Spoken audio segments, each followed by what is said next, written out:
આ એક જગ્યાએ આમ શિયાળાની ઠંડી પડતી હતી ભાઈ વિષ્ણુભાઈ, અને ઘર ધણી ઉઘાડું ઘર મેલીને તાપતો હતો. એટલે કૂતરાને એમ થઈ ગયું આ તો મજા આવી ગઈ કે ઉઘાડું ઘર છે. હળરાટ બઠિયા કાન કરીને પહેરી ગયું, રાજી રાજી થઈ ગયું કૂતરું. કેમ? વંડીઓ કૂદી આજથી સુધી, અને હાથ ખોલું રહોડામાં જીવ અને કૂતરાને નેહાકો પડ્યો. કેમ ખબર છે? ઊંધી તવી એ અઠવાડો નહીં, ઉંદેડા ગળા ફાહો કરી મરી ગયા, આપઘાત કરી કરી. આ કૂતરું બિચારું શિયાળાની ટાઢમાં પરસો વળી ગયો, અને ઢોલની દાંડી હોય એવું પૂંછડું કૂતરું કરી ગયું.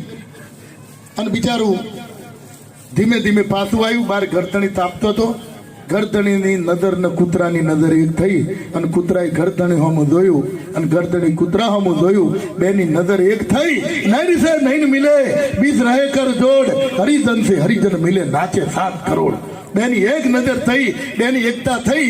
અને ઓલા ગરદણી કૂતરાને કીધું ઝાકી ઝા ચમ પાછું આવ્યું, ઝાકી ઝા હા ચમ પાછું આવ્યું, ઝાકી ઝા આ ચમ પાછું આવ્યું. કે ઘરમાં હોય તો અમે હું કા ઉઘાડો મેલીને બહાર તાપતા હોય? હે, જેના ઘરમાં કૂતરું ધક્કા થાય એ સંતોની ભક્તોની પધરામણી ક્યાંથી થાય? હમણાં ડીગડી હાઈવે ઉપર ખટારો નીકળ્યો. ડીગડી કૂતરું હતું. ખટારો ડ્રાઈવર કંઈક અવાજ ચેક કરવા ઉતર્યો, અને આવું કૂતરું આપણા ગામ જેવું સળંગ મારી ખટારામાં ચડી ગયું. ડ્રાઈવરને ખબર નહીં, ખટારો મારી મેલ્યો. કૂતરે ઉતરવાને વળખા કરે પણ ઉતરી શક્યું નહીં.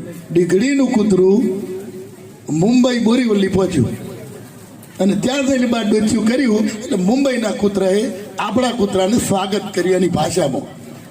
બાર ગયું બોલી બદલે, તરુઓ બદલે શાખા, બુઢાપણમાં કેશ બદલે, અપલખણ ન બદલે લાખા. વાંદરો ગઈડો થાય ને તો કૂદવાનું ના ભૂલે. ત્યાં જઈને વાત કરી તમે ક્યાં ગામ રહેવું? કે પાટણ જિલ્લામાં. કયું ગામ? કે ડીગડી. તમે? કે બોરીવલી. કે તમને ખાવામાં શું મળે? મુંબઈનું કૂતરું કે અમને બર્ગર ને પીઝા ને પકોડી ને રગડો ને ઓહો વાવ. તમને ખીચડી ને 8 રોટલા ને ઠેકાડા ને ચોક ચોક ધોકા મણ બે મણની ગાળીઓ ને આવું મળે. અને પછી આની નજર જઈ આપણા કૂતરાની, ડીગડી વાળાની, પાટણ વાળાની, કે તમે બધા રાજી થાવ તો બધા, અમારે તો પાટણ બાજુ બધા કોઈક સીટી મારે, કોઈક રોટલી નાખે તો અમે બધા રાજી થઈએ ને અમારી નાતના. તો અમે બધા આડી પૂંછડીઓ લાગી, અને તમે મુંબઈ વાળા ઊભી પૂંછડી કેમ હલાવો? આપણી જાત એક નાત એક. એટલે મુંબઈના કૂતરા શું કે ખબર છે? કે અમારે આડી હલાવી છે પણ હંકળાઈ બહુ ફટકે સોલાય. હા, અમારે દાવ ક્યાં? એટલે પૂંછડી હલાવવાની જો જગ્યા ન હોય ને તો અહીંયા ભજન ના થાય. આ તો ડાયરો છે, કેવું ખુલ્લું મેદાન છે, કેવો આનંદ છે.